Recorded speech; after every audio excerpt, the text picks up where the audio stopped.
How can we have a discussion around talking about our students without bringing in and broaching the subjects of diversity and inclusion? If any of this whets your appetite, stay tuned to Serving Up Some Oats.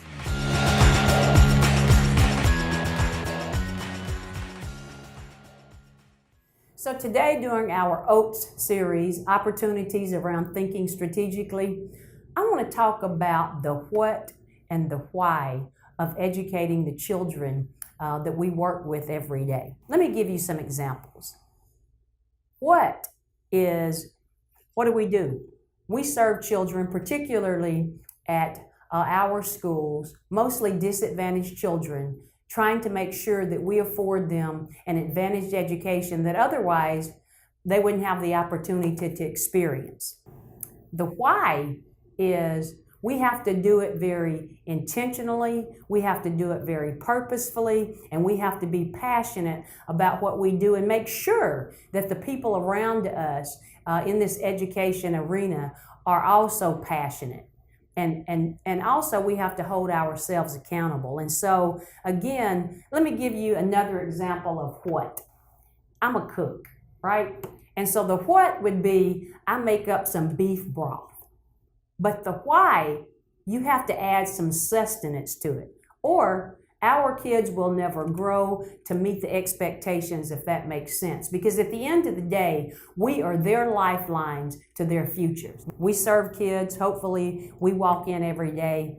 But the why, we do it because we have a passion for it. And as a leader, we have to convince other people to set aside individual concerns for the good of the group and the whole that we're serving. And so part of the why is, you got to be passionate, but you also have to hold people accountable. But you also have to understand the pace of change in which we go into our classrooms every day with purpose and meaning. And so let me give you a statistic. When I arrived at CGLA in 2012, there were only 6% of the students who were proficient in math and science. And 82% of those children came in behind that year, 2 or more grade levels behind in reading and most in math. And so if we don't understand how to be passionate and hold folk accountable and also understand that pace of change, then we can't move those scores.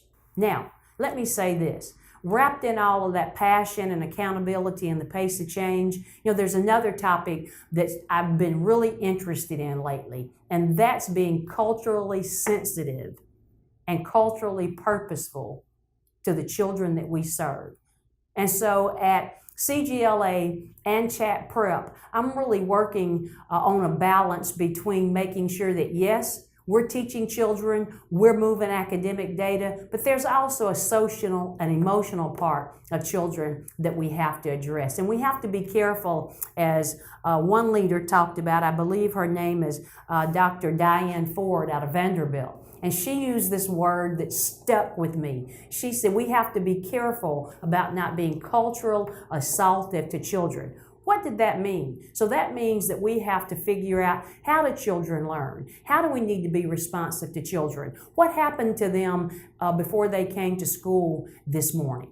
We have to understand all that and put our efforts not only into making sure that we meet the state mandates and the state data and the state assessments. I get that. But there's also a point where you have to step back, and as someone said, we have to feed the human spirit before we can push 6th grade math, Algebra 1, English 9 in their brains. We have to understand who we're teaching and understand the background of our children. So again, as we meet and we talk in these sessions, I really want us to think about the what and the why of staying and educating kids, particularly those kids who experience poverty and unforeseen circumstances in their lives. Be sure to visit our websites and Facebook page for upcoming episodes, both in person and on the web, on the subject of OATS, Opportunities Around Thinking Strategically. I look forward to seeing you soon.